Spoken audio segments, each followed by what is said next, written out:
அது ஒரு தவறான குறியீடு மாதிரி தான் இருக்கு. வணக்கம் மக்களே, வெல்கம் டு கிரிப்பல சேனல். பெண்ணியம் பேசும் விஜய் பார்வதி தான் பேசலாம். இந்த வீடியோவில் பார்த்தீங்கன்னா பார்வதி ஒரு ஃபேக் அலிகேஷன்ஸ் அரோரா மேலே வச்சுருப்பாங்க. ரொம்ப ரொம்ப கேவலமான ஒரு அலிகேஷன்.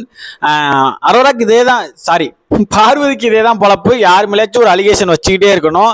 ஃபர்ஸ்ட் கம்புதிரி மேலே வச்சாங்க, அதுக்கப்புறம் துஷார் மேலே வச்சாங்க. இப்போ ஃபைனலாக பெண் மீது, அதாவது ஒரு பெண்ணே ஒரு பெண்ணுக்கு வைக்கிற ஒரு ஃபேக் அலிகேஷன்ஸ் ரொம்ப கேவலமான தரமற்ற செயல் அப்படின்னு தான் சொல்லலாம். இந்த ஒரு அலிகேஷன் சொல்லலாம். ஏன்னா அந்த டாஸ்க் நடந்துச்சுல, அந்த செங்கல் வச்சு அடுக்கிறது, பிரிக்ஸ் வச்சு அடுக்குவாங்கல்ல. ஸோ அந்த டாஸ்க்கு, அந்த ராஜாங்க டாஸ்க் அப்பயே நடந்தது தான். ஒரு சின்ன டாஸ்க் நடக்கும், பாலால விட்டு அடிச்சு இது பண்ணணும். ஸோ அந்த டாஸ்க்கை வச்சுட்டு இன்னைக்கு எல்லாரையும் யாரெல்லாம் ஒர்ஸ்ட் பர்ஃபார்ம் பண்ணா அப்படின்னு சொல்லி பிக் பாஸ் சொல்லியிருக்கிறாரு. அந்த ப்ரொமோ நீங்கள் பார்த்துருப்பீங்க. அப்போ எல்லாரும் ஒவ்வொருத்தரும் சொன்னாங்க. மேக்ஸிமம் திவார் சொன்னாங்க, மற்றவங்களை சொன்னாங்க. இவங்கெல்லாம் பெருசாக செயல்பாடு இல்லை அப்படின்னு சொன்னாங்க. இதில் என்னாச்சுன்னா அரோரா ஒரு பாயிண்ட் திவார் வச்சு ஒன்று சூப்பராக சொல்லியிருப்பாங்க, பக்காவாக அடிச்சிருப்பாங்க. அந்த பாயிண்ட் என்னென்னு நான் சொல்லிடுறேன், அப்போ தான் உங்களுக்கு இது புரியும். ஸோ திவார் இந்த டாஸ்க் ஃபுல்லாக ஒரு டாஸ்க் விளையாடாமல் அவருக்கு சொன்னதை வச்சு லவ்னு மட்டும் தான் பண்ணிட்டு இருந்தாரு. பெருசாக எதுவும் பண்ணலை. ஏன்னா அவர் டாஸ்க் இல்லாதப்பையும் இதே மாதிரி தான் லவ் பண்ணுறேன், அவங்கள லவ் பண்ணுறேன், ப்ரொப்போஸ் பண்ணுறேன்னு சொல்லிட்டு இந்த ரீல்ஸ் மாதிரியே தான் பண்ணிட்டு இருப்பாரு. டாஸ்க்லையும் அதே தான் பண்ணிட்டு இருந்தாரு. என்னை ரொம்ப டார்ச்சர் பண்ணிட்டாரு. அன்பே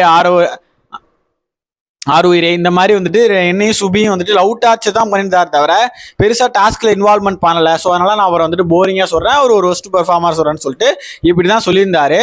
ஸோ இதை பொறுத்துக்கொள்ளாத திவார் உடனே என்ன பண்ணிட்டான்னா, பழசு சொன்னால் எப்போதுமே பழசு தான் எடுத்துகிட்டு வருவான்னு சொல்லிட்டு அந்த பழசில் என்ன பண்ணால், அந்த செங்கல் எடுக்கிற டாஸ்கில் இவங்க அரோரா வச்ச ஷேப் சரியில்லை, அது ஆபாசமாக இருக்குது, அதை வச்சுட்டு என்னையே கை காட்டினாங்க அப்படின்னு சொல்லி திவார் சொல்லிட்டான்.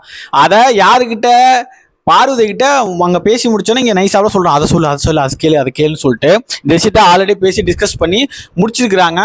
எங்கே அந்த செங்கல் வச்ச டாஸ்கில், ஓகேவா? ஸோ டாஸ்கில் பேசி முடிச்ச பிறகும் திரும்ப இது சபைக்கு திவார் அரோரா தன்னை பற்றி சொன்னோடனே பொறுத்துக்க முடியாமல் எந்த பாயிண்ட் வைக்கன்னு தெரியாமல் இந்த ஒரு பாயிண்ட் எடுத்துட்டாங்க இந்த வாரம். அதாவது அரோரா சொல்லவே இல்லை இந்த மாதிரி கல் அந்த பிரிக்ஸ் அடிக்கிட்டு திவார கையே காட்டல. ஆனா என்னதான் கை காட்டியிருக்காங்கன்னு சொல்லி திவார் ஒரு கேவலமான, அதாவது நீங்க நல்லா புரிஞ்சுக்கோங்க, நான் செய்கை செஞ்சு வச்சிருக்கேன். ஒரு பிரிக்ஸ் இப்படி, ஒரு பிரிக்ஸ் இப்படி, ஒரு பிரிக்ஸ் இப்படி, ஓகேவா?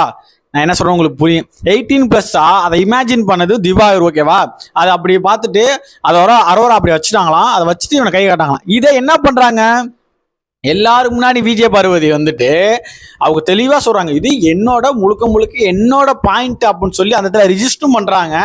அவங்க என்ன சொல்கிறாங்கன்னா, அரோரா இந்த மாதிரி கல் வச்சுட்டு மேலேயும் ஒரு கல்லை வச்சுட்டு அவங்க இப்படி காட்டுறது ரொம்ப கேவலமாக அநாகரிகமாக இருக்குது, ஒரு டேர்ட்டி கேமு, ஒரு கேவலமான செயல் பண்ணுறாங்க. திவாரா அப்படி ஒரு ப்ரொஜெக்ட் பண்ண தேவையில்லை, இதெல்லாம் எதுக்கு அப்படின்னு சொல்லிட்டு அந்த இடத்துல ரிஜிஸ்டர் பண்ணுறாங்க. ஸோ ரிஜிஸ்டர் பண்ணனா அதுக்கு பயங்கரமான சலசலப்பு ஏற்படுது. எல்லாரும் அப்புறம் பேச ஆரம்பிச்சிடுறாங்க, ஓகேவா? அரோரா பாயிண்ட் ரொம்ப கிளியரா இருந்துச்சு. அண்ட் இந்த பக்கம் விஜய் பார்வதி பேசுனது ரொம்ப ரொம்ப கேவலம். அந்த இடத்துல மட்டும் அவங்க நல்லது வேஷம் போடல.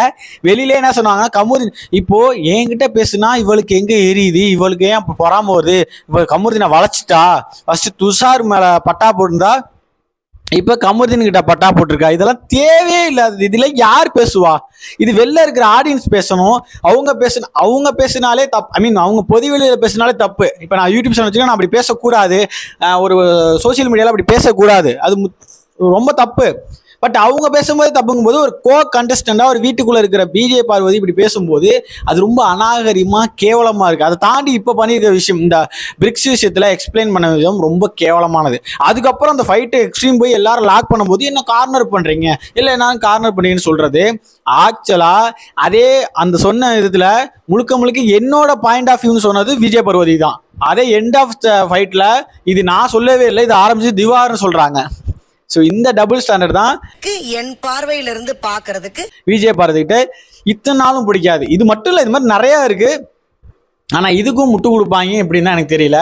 ஒரு பொண்ணை எவ்வளோ கேவலமாக ஒரு அக்யூசியேஷன் வைக்க முடியுமோ அவ்வளோ கேவலமாக வைக்கிறது தான் பார்வதி. இது இப்போ மட்டும் இல்லை, கெஸ்ட்லாம் வரும்போது கூட இவங்க நிறைய இளைஞர்களை கவர்ந்தவங்க அப்படின்னு சொல்லிட்டு சூசகமாக வெளியில் அவங்க பண்ண விஷயங்களை உள்ளே எடுத்துகிட்டு வந்தாங்க விஜய் பார்வதி.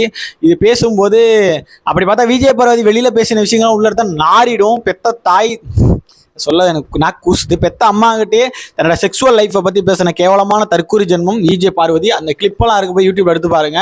தன்னோட அம்மாவிடம் நான் எப்போ வந்து உடல் உறவு வைத்துக்கலாம், அது உனக்கு ஓகேவா, நான் இந்த மாதிரி வச்சுட்டு வந்தால் உனக்கு ஓகேவா, என்ன பண்ணுவேன்னு சொல்லிட்டு தன்னை பெற்ற தாய்கிட்ட பேசின ஒரு தற்கூரி தான் விஜே பார்வதி. இதோட கேவலமாக நிறைய விஷயங்கள் பேசியிருக்காங்க, நிறைய விஷயங்கள் யூடியூப் கமெண்ட் செக்ஷனில் படிச்சிருக்காங்க. அது எல்லாம் பெண்ணியம் மனுஷன் பேசியிருக்காங்க.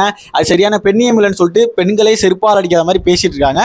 இது எல்லாமே நோட் பண்ணிக்கோங்க. ஏன்னா இதெல்லாம் சொல்லக்கூடாது அந்த வீடியோவில், ஆனால் சொல்கிற சூழ்நிலை வந்துட்டு அதை உருவாக்கி விடுறது விஜே பார்வதி அண்ட் அவங்களோட ஃபேன்ஸு தான். ஸோ இங்கே இந்த மாதிரி ஃபேக் அலிகேஷன்ஸ் வரிசையாக வச்சுட்டு வராங்க. ஸோ இந்த விஜே பார்வதியை பற்றி உங்கள் கருத்துக்கள் என்னங்கிறத கமெண்ட் செக்ஷனில் நீங்கள் வந்துட்டு சொல்லலாம். இல்லை ஏன் நான் தனிப்பட்ட வன்மம் எதுவுமே கிடையாது. ஒரு கண்டஸ்டண்டாக பார்க்கும்போது இவ்வளோ கேவலமாக இறங்கி ஆடுற கண்டஸ்டண்டாக நான் லைஃப்பில் பார்த்தது கிடையாது. ஃபார் த ஃபர்ஸ்ட் டைம் இந்த டிவியில் இப்படி ஒரு கேவலமான ஜென்மத்தை நான் பார்க்குறேன். நீங்கள் கமெண்ட்டில் சொல்லிட்டு இருப்பாங்க, மேக்ஸிமம் ஷேர் பண்ணுங்கள். And next red card update என்னங்கிறத நான் நெக்ஸ்ட் வீடியோவில் சொல்கிறேன். அதுவும் ஆன் தி வே வந்துட்டு இருக்கு. ஓகே, நெக்ஸ்ட் வீடியோவில் மீட் பண்ணலாம். டாடா, பை.